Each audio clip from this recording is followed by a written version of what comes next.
It's one of the key ingredients in the team's attack. အားလုံးပဲမင်္ဂလာပါကျွန်တော်တို့ဒီနေ့ပါဝင်လာတဲ့အာဂျင်တီးနား2009ခုနှစ်မန်ချက်စတာယူနိုက်တက်တိုက်စစ်မှုကာလော့စ်ဒီဘက်ရဲ့မှာကတ်လေးကိုဆော့ပြထားတာဖြစ်ပါတယ်ကျွန်တော်ဒီနေ့တူတူတော့မဟုတ်ဘူးဗျာဒီနေ့ပါဝင်လာချင်းကျွန်တော်တို့နှိုက်ခဲ့တယ်နှိုက်ခဲ့ပြီးတော့ကျွန်တော်ရတဲ့အချိန်မှာပထမဆုံးပွဲပေါ့နော်ပထမဆုံးပွဲမှာကျွန်တော် Challenge Event မှာကန်တဲ့အချိန်မှာ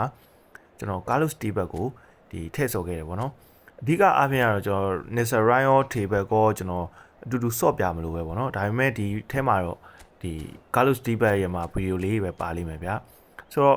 ဟိုဘက်အသင်းကလည်းလူစင်းရတကယ်ကိုကောင်းတဲ့လူစင်းကိုပိုင်ဆိုင်ထားတယ်ပေါ့နော်ကျွန်တော်ကတော့ United Only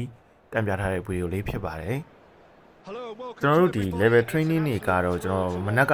တင်ပေးထားတယ်ပေါ့နော် YouTube မှာရော Facebook မှာရော Telegram မှာရောတင်ပေးထားတယ်ဗျာဆိုတော့ကျွန်တော်ကအဲ့အတိုင်းပဲတင်ထားတယ်ပြီးတော့ကျွန်တော်ပြထားတဲ့အတိုင်းပဲ striker instat တွေပါတယ်ရအောင်ပေါင်းထားတယ်ပေါ့နော် scale edit ကတော့ကျွန်တော်ဒီ video လေး screen record လုပ်တဲ့အချိန်မှာတော့မထည့်ရသေးဘူးပေါ့နော်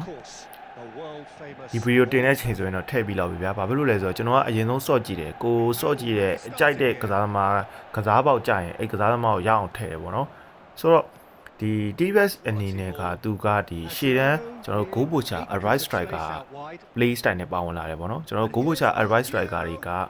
ကျွန်တော်ရှေ့တန်းမှာနေရာယူတာလေးတော်တော်လေးကောင်းတယ်အဓိကအားဖြင့်ကျွန်တော်တို့အမြဲတမ်းကျွန်တော်တို့ဒီ through pass နဲ့ဆော့တဲ့သူတွေကျွန်တော်တို့ဒီမြုပ်ထုတ်ပေးရလေးဆော့တဲ့သူတွေဒါမှမဟုတ်လေဘယ်ကစားကွက်မဆိုပေါ့နော်အဲ့ကောင်တွေကတော်တော်လေးကိုဆော့ရတာပေါ့တယ်ဗျာပေါ်တယ်ပြီးရင်ဒီ Dibas ကကျွန်တော်တို့ဒီ physical တော်တော်ကောင်းတဲ့ကစားသမားလို့ပြောရမယ်ဗျာဒီတချို့ရှေ့တန်းနေဆိုရင်ဒီဝင်ကာတွေရောပေါ့နော် physical တိတ်ကောင်းလိမ့်မရှိဘူးဒါပေမဲ့ဒီ Dibas ကတော့ရက်ပူပေမဲ့သူကျွန်တော်တို့ဒီကစားသမားဘွားတုန်းကလိုပဲတိုးတိုးလှုပ်နဲ့သူတော်တော်လေးကို physical ကောင်းတယ်ပေါ့နော်ရုံးနိုင်တယ်ပေါ့နော်ပြောရမယ်ဆိုရင်တော့ဟိုနှစ်သိုးကြီးတစ်ကောင်လိုပဲပေါ့နော်ကျန်ကျန်တန်းတန်းဆော့နိုင်တယ်ပြီးတော့လက်ကစ်တာတွေပါတယ်တော်တော်ကောင်းတယ်ဗျဆိုတော့အဲ့လိုကြိုက်တဲ့သူတွေအတင်တွေကတော့ဒီ Dibas ကတ်ကိုကျွန်တော်ကတော့နှိုက်ထားစေချင်တယ်ပေါ့နော်ဘာဖြစ်လို့လဲဆိုတော့ကျွန်တော်ဒီဗီဒီယိုလေးဒီအခုဒီဗီဒီယိုအတန်သွင်းတဲ့အချိန်မှာ Dibas ကိုကျွန်တော်10ပွဲလောက်ဆော့ပြီးဗျအဲ့10ပွဲမှာCarlos Dibas ကတော်တော်လေးကိုကောင်းတယ်ပေါ့နော်ဆိုတော့ဒီကျွန်တော်အဲ့တပွဲရှုံးတယ်ဗျာအဲ့တပွဲရှုံးတဲ့ပွဲမှာတော့လုံးဝကျွန်တော်ကိုယ်တိုင်မလုံနိုင်တဲ့ပွဲမှာတော့Dibas လည်းမလုံနိုင်ဘူးပေါ့နော်ကျန်တဲ့ပွဲတွေကတော့တော်တော်လေးကိုကောင်းတယ်ဆိုတော့ကျွန်တော်အနေနဲ့ကတော့ဒီ well power ရဲ့မှာကျွန်တော်တို့အလုံးလုံးပုံလည်းသဘောကျတယ်ပြီးတော့ movement and dribbling ပေါ့နော်ဒီနေရာမှာကျွန်တော်တို့ phenomenal finishing တွေ phenomenal pass တွေနဲ့လာရင်တော့ Dibas ကတကယ်ပုတ်သွားမယ်ထဲမှာပါတယ်ဗျာပုတ်သွားမယ်ဆိုတာကသူ့ရဲ့မှာဒီကျွန်တော်တို့အပြင်ကကစားပုံနဲ့မတူတော့ဘဲနဲ့ပေါ့နော်ကျွန်တော်တို့ဒီ movement and dribbling တွေ well power တို့ပါဝင်လာတာကလည်းသူ့အတွက်တော်တော်လေးကိုကောင်းတယ်လို့ပြောရမယ်ဗျာပြီးတော့ကျွန်တော်တို့ဒီ well power ဆိုတာကကျွန်တော်မြန်မာလိုပဲဘာသာပြန်လိုက်ရင်တော့ဇွဲလုံးလာတာတို့ဘာလို့အဲ့လိုရတယ်ဗျာဒါပေမဲ့ဒီ e-football မှာကြာတော့သူ့ရဲ့မှာဖွင့်ဆိုချက်ကဒီကစားသမားတစ်ယောက်ရဲ့မှာကန်ချက်တစ်ခုဒီစတင်လိုက်တိုင်းမှာသူ့ရဲ့မှာ shooting ability က shooting KR တွေอ่ะဗောနော်ပုံဝင်ကောင်းဝင်စေရဗောနော်အဲ့ဒါကအလုံးတိုင်းတော့ကောင်းဝင်မနေဘူးသူတို့ဒီပွဲအတွင်းမှာ၈ချိန်အထိပွဲအတွင်းမှာရသေးတယ်ဗျာဆိုလိုတာကပွဲချိန်ကြာလာတယ်ကျွန်တော်တို့ဒီကန်ချက်ထဲမှာဒီ၈ချိန်ထဲမှာဂိုးတွေရဖို့ဒီပြင်းအားကောင်းနဲ့တိတိကျကျနဲ့ဝယ်ပါဝါအလုံးလုံးပေးတယ်ဗောနော်ဆို movement and dribbling ကတော့တည့်ရဲ့အတိုင်းပဲဒီ dribbling ဘိုင်းကောင်းမယ်ကျွန်တော်တို့ final သတ်ဆုံးနေမှာပို့ပြီးတော့လှုပ်ရှာ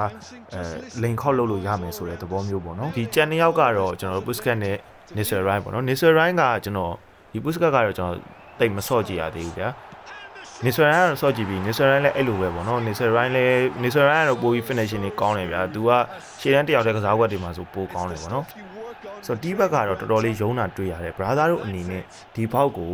လိုက်မယ်ဆိုရင်တော့ကျွန်တော်ကတော့ recommend ပေးတယ်ပေါ့နော်ဆိုတော့အဲ့လိုတင်ပေးတာရှားပါတယ်ကျွန်တော် level training လေးနဲ့ဒီတိုင်းလေးပြောပြလိုက်တာတွေပဲများတယ်တခါလီကြလဲကိုယ့်အတာကိုပဲ AC လေးစော့နေအဲ့လိုကောင်းတယ်မကောင်းမှုတွေကျွန်တော်တိတ်မပြောဘူးပေါ့နော်ဒါပေမဲ့ဒီဘောက်က Dibas ကတော့ဒီ Gareth Bale နီးတူပဲကျွန်တော်ကိုယ်တိုင်အရန်ကြိုက်တဲ့ကစားသမားတစ်ယောက်ဖြစ်တဲ့ဆိုတဲ့အတွက်ကျွန်တော်ဒီဗီဒီယိုလေးလုပ်ပေးလိုက်တာပေါ့နော်ဒီတိုင်းပဲကျွန်တော်ကစားခဲ့ရလေးကိုvoice over လေးတွင်းပြီးတော့ကျွန်တော်တို့ပြောပြပေးတာဖြစ်ပါတယ်ဗျာဘာပဲပြောဒီ Carlos Dibas ကိုပေါက်ထားတဲ့သူတွေအတွက်ကတော့ရွှေပဲပေါ့နော်တကယ်လို့မှ brother တို့ကဒီတိတ်ကြီးမဆော့တတ်ဘူးဆိုရင်တော့မှ Dibas နဲ့ကတော့ဂိုးတွေရနိုင်မယ်လို့ကျွန်တော်ယုံနေဗျာဘာဖြစ်လို့လဲဆိုတော့ဆော့ရလွယ်ဗျာ Dibas တို့ကအဲ့လောက်မခက်ဘူးသိရမလားဥပမာ Nissan Ryan နဲ့ဒီ Busquets ဆိုရင် Nissan Ryan အထီးကပေါ့နော် Nissan Ryan ဆိုရင်ကျွန်တော်တို့ဒီဘယ်လိုပြောရမလဲလက်ကျင်သားရအောင်လို့ပေါ့နော်လက်ကျင်သားရအောင်လုပ်ပြီးမှသူကျမ်းမာကိုတွေ့ရမှာဗျာဒါပေမဲ့ Dibas ကတော့အဲ့လိုမျိုးမဟုတ်ဘူးဗျဆိုတော့ဘာပဲပြောဒီပေါက်လေးရတော့ကျွန်တော်တကယ်ကို recommend ပေးတဲ့ပေါက်လေးတစ်ခုဖြစ်ပါတယ် ဆိုတော့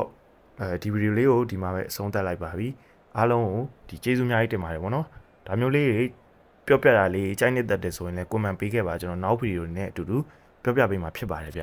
အားလုံးကျေးဇူးပါဘာဖြစ်လို့လဲဆိုတော့ကျွန်တော်လည်းပေါက်တိုင်းနှိုက်ဖြစ်နေရဗောနော်ရှေ့မှာလည်းကစားသမားတွေရှိတယ်ဒါပေမဲ့နှိုက်ထားပေမဲ့ကစားကြည့်ရဲ့အချိန်မှာတိတ်ကြီးအားမရတာမျိုးတွေရှိတယ်ကိုယ့်အတွက်တောင်မှတိတ်အလုံးမဖြစ်ဘူးဆိုရင်ဟိုစော့နေကြမဟုတ်တဲ့သူတွေကျွန်တော်တို့ဆိုအမြဲတမ်းစော့နေတဲ့သူတွေအတွက်တောင်အလုံးမဖြစ်ရင်စော့နေကြမဟုတ်တဲ့သူတွေအတွက်ကလိုင်းမီရင်လည်းမှားတာတွေပါဖြစ်သွားမှာဆိုလို့ပေါ့နော်ဆိုတော့ see you ပါကျွန်တော်နောက်ဗီဒီယိုမှာပြန်တွေ့ကြမယ်ဗျ